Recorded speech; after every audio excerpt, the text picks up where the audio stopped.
बिस्मिल्लाहिर्रहमानिर्रहीम। Standard capital securities का YouTube channel scstrade.com।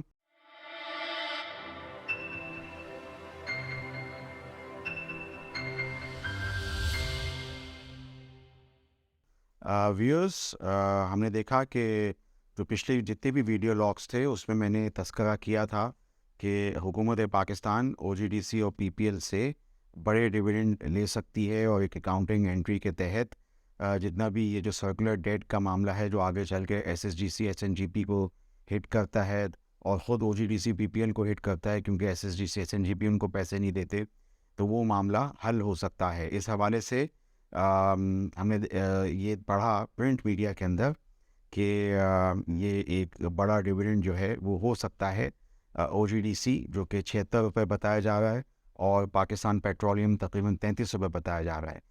जो हमने पहले 1-2 महीने से जो वीडियो लॉग कर रहे हैं और एक आध रिपोर्ट वगैरह हमने की है गैस ट्रांसमिशन कंपनीज़ की, उसमें हमने थोड़े से जो पीपीएल के डिविडेंड ज़्यादा बताए थे और ओजीडीसी के कम थे।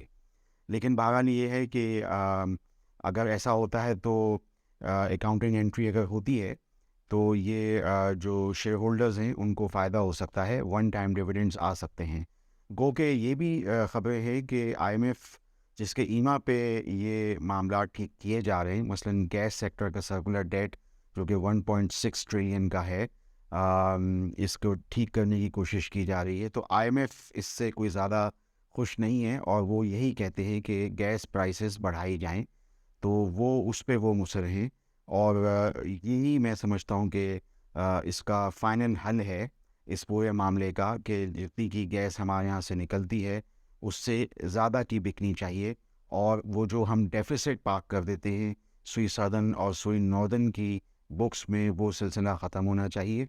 मैं समझता हूँ कि इस पूरे मामले का जो बड़े जो इसके बेनिफिशरी होंगे वही सुई नॉर्दर्न और सुई सदर्न होंगे, जो गैस ट्रांसमिशन टीएनडी कंपनीज कहलाती हैं। इनके जो पुराने डेफिसिट्स हैं वो ख़त्म हो सकते हैं, और इसके अलावा जो नई जो नफ़े हैं वो दिख सकते हैं यूएफजी लॉसेस को मिनहा करके। तो ये मैं समझता हूँ कि एक डेवलपमेंट है जो इस वीकेंड की है। इसके अलावा हम देख रहे हैं कि स्टील सेक्टर के अंदर, चाहे वो फ्लैट स्टील हो या फिर वो सरिये हों, उनकी कीमतें बढ़ रही हैं। फ्लैट स्टील के भी जो रेट्स हैं इंडस्ट्री के अंदर, वो हॉट रोल्ड कॉयल के भी तकरीबन अब 3 लाख पर टन है, और कोल्ड रोल्ड कॉयल के भी इतने ही हैं।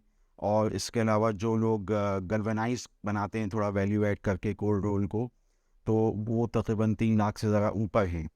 तो और अभी भी जो इंडस्ट्री से यही खबरें आ रही हैं कि ये रेट्स जो हैं कोल्ड रोल कॉयल के या गैल्वेनाइज के मज़ीद बढ़ सकते हैं।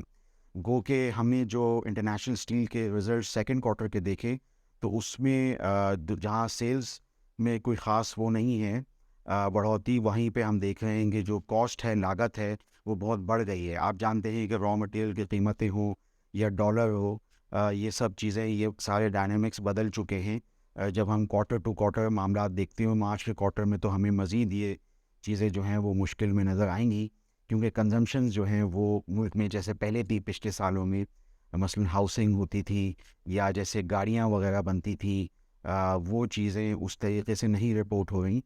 तो ये थोड़ा सा मैं समझता हूँ कि कीमतें बढ़ने के बावजूद भी फ्लैट स्टील के अंदर नफ़े हमें उस तरह शायद नज़र ना आए तीसरे क्वार्टर में, जो कि मार्च में आता है।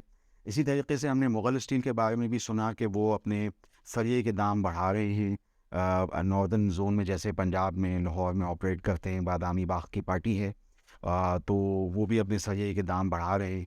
तो ये थोड़ा सा मैं समझता हूँ कि दाम तो बढ़ रहे हैं सरिये के, लेकिन ये है कि एक घर बनाने की जो लागत है वो भी ज़ाहिर बात है, चूँकि सीमेंट का जो तोड़ा है वो भी बहुत महंगा मिल रहा है और सरिया भी महंगा हो रहा है।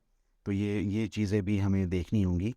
तो ये डेवलपमेंट्स हम मैन्युफैक्चरिंग सेक्टर में, ख़ुसूसन स्टील सेक्टर में हम इसको देख रहे हैं।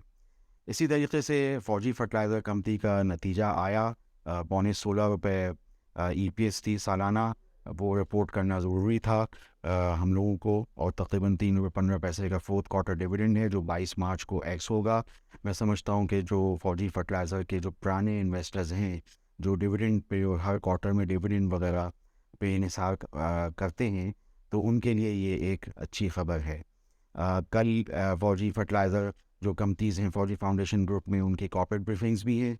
उसमें जो लोग देखेंगे वो फौजी फूड को बहुत ज़्यादा देखने की कोशिश करेंगे उनकी कॉर्पोरेट ब्रीफिंग को लेके, कि उनकी जो शेयर प्राइसेस हैं वो इतनी नीचे क्यों आ गई हैं। गो के उनकी जो प्रोडक्ट्स हैं जो बाज़ार में मिल रही हैं वो क्वालिटी के हिसाब से दूसरी डेयरी प्रोडक्ट से ज़रा बेहतर हैं, चाहे वो दूध हो, वो उनका यानी चीज़ हो या मक्खन हो, लेकिन शेयर प्राइसेस में कमी है।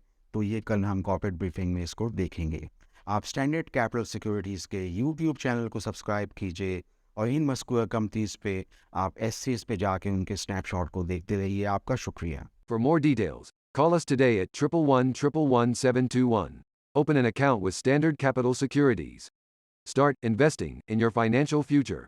Talk to our experts and get access to exclusive market research and much more.